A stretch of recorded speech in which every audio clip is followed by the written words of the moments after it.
नमस्कार दोस्तों, मैं डॉक्टर ललित कुमार गंगेले अपने इस चैनल के एक और बहुत ही ज्यादा इंपॉर्टेंट वीडियो में आप सबका बहुत बहुत स्वागत करता हूं। और इस वीडियो में दोस्तों हम लोग बात करने वाले हैं मेनोरिया इन द यंग गर्ल्स या फिर यंग गर्ल्स के अंदर जो हार्मोनल इम्बैलेंस हम इन दिनों देख रहे हैं, जो इनका मेंस्ट्रुअल साइकिल रेगुलर नहीं आ रहा है, अमूमन डिले हो जा रहा है। और अगर आप डॉक्टर हैं तो आप समझ सकते हैं कि ये प्रॉब्लम कितनी ज्यादा बढ़ चुकी है समाज के अंदर, इन समाज के अंदर ये जो बच्चियां इनके अंदर। और मैं नहीं समझता कि आम आदमी को इस बात से बहुत ज्यादा सरोकार होगा ये कितनी बड़ी प्रॉब्लम है। पर जी हाँ दोस्तों, being a learned and being a experience practitioner मैं आपको बता सकता हूँ ये जो प्रॉब्लम है हमारी जो यंग गर्ल्स हैं समाज के अंदर, उनके बीच में बहुत तेजी से अपनी पकड़ बनाती जा रही है। कभी कभी मुझे ऐसा लगता है केसेस की संख्याओं को देख के कि हर दूसरी लड़की, हर तीसरी लड़की कहीं ना कहीं हार्मोनल इम्बैलेंस की और अमेनोरिया की शिकार है। तो what is amenorrhoea in the young girls? Amenorrhoea मतलब पीरियड का कम आना, स्कैंटी आना या डिलेड आना। इनमें से तीनों में से कोई भी बात हो सकती है। एमेनोरिया का मतलब, वैसे टेक्निकल एमेनोरिया का मतलब होता है कई महीनों के लिए पीरियड का ना आना, उसको हम एमेनोरिया बोलते हैं। बट जो फंक्शनल एमेनोरिया है उसके कई टाइप हो सकते हैं, कि हो सकता है 1 महीने के लिए डिले हो सकता है 2 महीने के लिए डिले हो। बहुत जो सीरियस केस हो सकते हैं उसके अंदर 2.5 से 3 महीने भी पीरियड डिले होता है। अब ये जो लड़कियां हैं जिनके अंदर एमेनोरिया है, ये यंग है। ये यंग है मतलब ये जवानी की पीक के ऊपर है। ये लोग अपनी हार्मोनल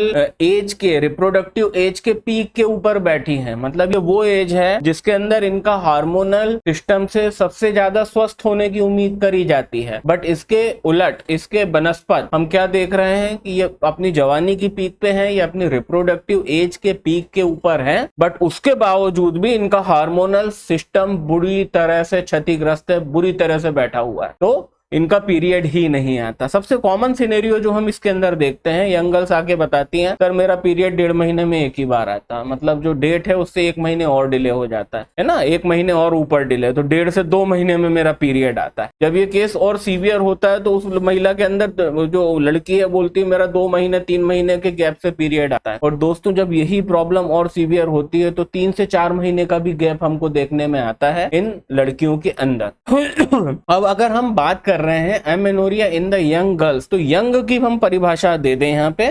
यंग की हम जो बात कर रहे हैं कि 12-13 साल से जैसे ही पीरियड स्टार्ट होता है तब से लेकर के लगभग 34-35 इयर्स के ब्रैकेट की मैं बात कर रहा हूं। तो क्योंकि 34-35 के बाद वैसे ही हार्मोन्स डिक्लाइन होना चालू होते हैं और लगभग 40 से मेनोपॉज की प्रक्रिया स्टार्ट हो जाती है और 45 तक एक अमूमन एक स्टैंडर्ड, एक एवरेज लेडी का मेनोपॉज हो चुका होता है। तो कोटा किसके ऊपर लगेगा? Amenorrhoea in the young girl अगर उसकी उम्र 13 साल से लगभग 34-35 साल के बीच में है। ज्यादा एप्रोप्रिएट बोले तो 13 साल से लेकर के 30 साल के बीच में जो एज का ग्रुप है लड़कियों का, उस एज ग्रुप को हम कहते हैं यंग गर्ल। ठीक है ना, हम उसको कहेंगे यंग गर्ल। और इनके अंदर जब पीरियड की इर्रेगुलरिटी होती है, किस टाइप की इर्रेगुलरिटी? पीरियड का या तो स्कैंटी आना, कई बार क्या अलग अलग स्टेटमेंट आते हैं। पहला स्टेटमेंट, सर पीरियड मेरे को लेट आता है। कितना लेट आता है? जो डेट होती है उससे 15-20 दिन ऊपर हो जाते हैं, कई बार 1 महीना ऊपर हो जाता है। ठीक है साहब, फिर जब वो आता है तब वो ठीक आता है? नहीं सर, 1-2 दिन रहता है, बिल्कुल कम आता है, स्कैंटी आता है। This is the most common manifestation. और जो वर्स्ट मैनिफेस्टेशन है, इसका सबसे बुरा मैनिफेस्टेशन है, वो क्या है? तब मेरा पीरियड तो 3 से 4 महीने में एक बार आ रहा है और उसके अंदर कुछ भी हो सकता है। ब्लीडिंग में भी नॉर्मल भी हो सकती है, कम भी हो सकती है, ज्यादा हो सकती है। तो this is what is known as the amenorrhoea in the young girl. सबसे बुरी बात इस बीमारी की, ये जो हमारे पास आज की डेट में लड़की आ रही हैं, लड़कियां, और ये मेरे पास कम से कम 500 से ऊपर आज तक मैं देख चुका हूं मात्र पिछले 4 साल में, 4 से 5 साल में, कि इनको गायनिक के द्वारा दी गई दवा, मतलब इतना ऑब्स्टिनेट एमेनोरिया इन लोगों के अंदर है कि इनको जो गायनिक के द्वारा जो दवा दी जाती है ना, 21 दिन का जो हार्मोनल टेबलेट का जो पूरा साइकिल रीगेम होता है दोस्तों, उसके बिना इनका पीरियड ही नहीं आता। और मैं 500 से ऊपर ऐसी बच्चियां पिछले 4 साल में देख चुका हूं कि अगर उसको चाहिए कि उसको इस महीने पीरियड आए तो उसको ये दवा लेनी ही पड़ेगी, अदरवाइज वो जो है पीरियड उसका आएगा ही नहीं। तो this is what is known as the amenorrhoea in our young girls. और खासकर एक और चीज प्रैक्टिशनर्स के लिए बता दूं कि ये जो हम जिस एमेनोरिया के बारे में अभी हम बात कर रहे हैं, this is the functional amenorrhoea. ये मैं सिर्फ फंक्शनल एमेनोरिया की बात कर रहा हूँ। What is functional amenorrhoea? कि यहाँ पे हम right now we are not discussing any cause behind it. हम ना कॉज डिस्कस कर रहे हैं ना कॉज है यहाँ पे, क्योंकि ये जो बच्चियां हैं जिनके पीरियड्स नहीं आ रहे हैं,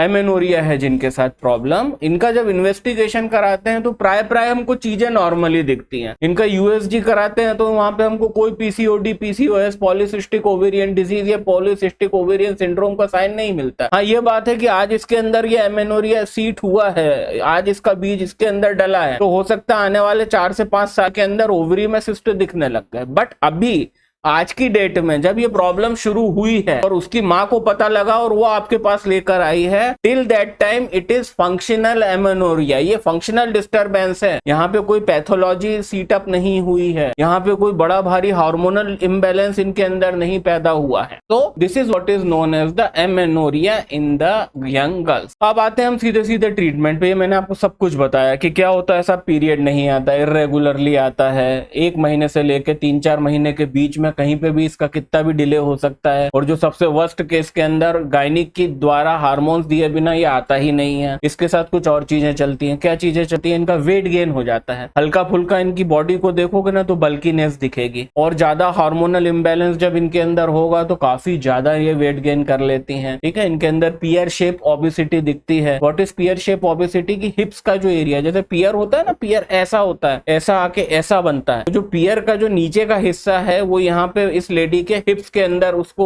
मतलब सुपर इम्पोज करते हैं। तो ऊपर से बॉडी नॉर्मल रहती है काफी कुछ, पर जो हिप्स का एरिया है वो काफी फैल जाता है। This is what is known as the hormonal obesity. ये सारे लक्षण होते हैं। अब ट्रीटमेंट में एलोपैथी के बारे में कोई व्यर्थ नहीं करेंगे समय बात करके, कोई इलाज नहीं है। वो बस 21 दिन की गोली है, वो जब तक खाएगी तब तक उसका पीरियड आ जाएगा। That is not the rational treatment, that is hormonal induction of the menses. वो इंड्यूस्ड मेंस्ट्रुएशन है ना। वो मेंस्ट्रुएशन कृत्रिम हार्मोन को देकर के इंड्यूस हो रहा है, तो वो कोई इलाज नहीं है। उसके बारे में कोई बात नहीं करना, मैं बता चुका हूँ कि वो 21 डेज का पिल्स आता है, गायनिक देती हैं, खाती हैं अपने हिसाब से, खाती हैं अपने हिसाब से अपना हार्मोन साइकिल को, और अपने हिसाब से अपने मेंस्ट्रुएशन साइकिल को ये लोग कंट्रोल करती हैं, तो वो कोई बात नहीं करेंगे। अब आते हैं हम होम्योपैथी के अंदर। तो होम्योपैथी के अंदर इसका जड़ से उपचार है, बिल्कुल ऐसा उपचार है कि बिल्कुल जड़ से ये बीमारी खत्म हो जाएगी। तो अब आते हैं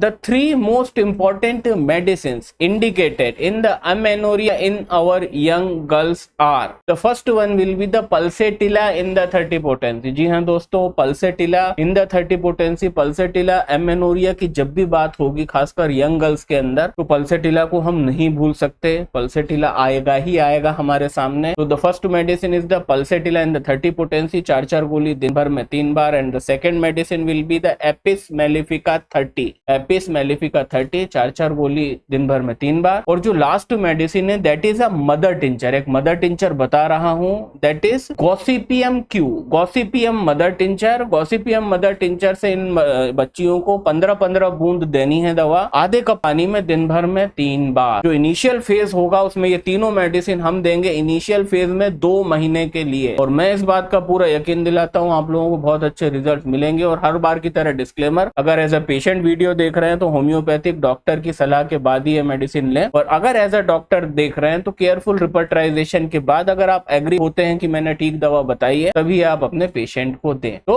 2 महीने में बहुत अच्छे रिजल्ट्स मिलेंगे। मिनिमम जो ड्यूरेशन ऑफ द ट्रीटमेंट होगा that will range somewhere between the 4 month to 8 month. और इस समय, इतने समय में आपकी जो बच्चियां हैं एज अ पेशेंट, ये जो लड़कियां हैं, ये 100% ठीक हो जाएंगी। तो बहुत बहुत धन्यवाद आप सभी लोगों का समय निकाल करके चैनल से जुड़ने के लिए, इस वीडियो को देखने के लिए। इस हफ्ते में आने वाले इवेंट में और हर रविवार को रात को 9 बजे होने वाले लाइव स्ट्रीम Q&A सेशन में आप सबसे मुलाकात होती है। तब तक के लिए नमस्कार।